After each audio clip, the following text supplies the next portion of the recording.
علیکم ورحمۃ اللہ وبرکاتہ۔ بسم اللہ الرحمن الرحیم، الحمد للہ رب العالمین، الصلاۃ والسلام علی خاتم الانبیاء والمرسلین وعلی آلہ وصحبہ اجمعین، اما بعد۔ کہتے ہیں اگر کسی کے پاس تھوڑی سی زمین ہو اور اس کی تنخواہ کم ہو تو وہ زکوٰۃ کیسے دے؟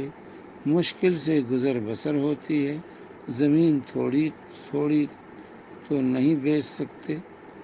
دیکھیے میری بہن، زمین بیچنے کی ضرورت نہیں، زمین پر زکوٰۃ نہیں ہے۔ عام طور سے زمین ہے، مکان ہے، اس پر زکوٰۃ نہیں، اس سے جو آمدنی ہو رہی ہے اس پہ زکوٰۃ، یہ واضح ہونا چاہیے۔ زمین پر، مکان پر، دکان پر زکوٰۃ نہیں ہے، اس سے جو آمدنی ہو رہی ہے اس آمدنی پر زکوٰۃ ہے، یہ واضح ہے۔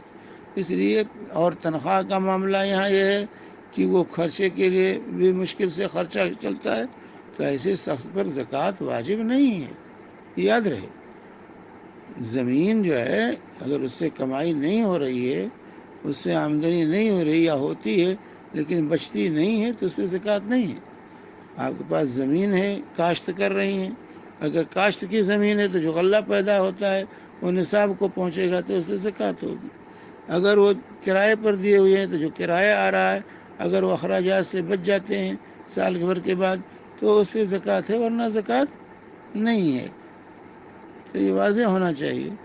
ہاں، اللہ ہے کہ آپ زمین کے خرید و فروخت کرتے ہیں، تاجر ہیں، تجارت کرتے ہیں زمین کی، تو پھر ایسی زمین کی پر زکوٰۃ ہر سال دینی ہوگی۔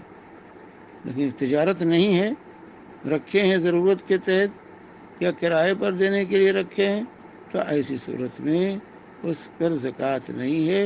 اس سے جو آمدنی ہوگی، جو کرایہ آئے گا اور وہ کرایہ اخراجات سے بچ جائے گا سال بھر کے بعد تو بچت پہ زکوٰۃ ہے، یہ واضح ہونا چاہیے۔ اس لیے یہ پریشان نہیں ہونا چاہیے کہ زمین کو کیسے بیچیں، کیا کریں۔ زمین بیچنے کی ضرورت نہیں، کیونکہ زکوٰۃ ہے ہی نہیں اس پر فرض۔ وصلی اللہ علیہ نبینا محمد وعلی آلہ وصحبہ وسلم۔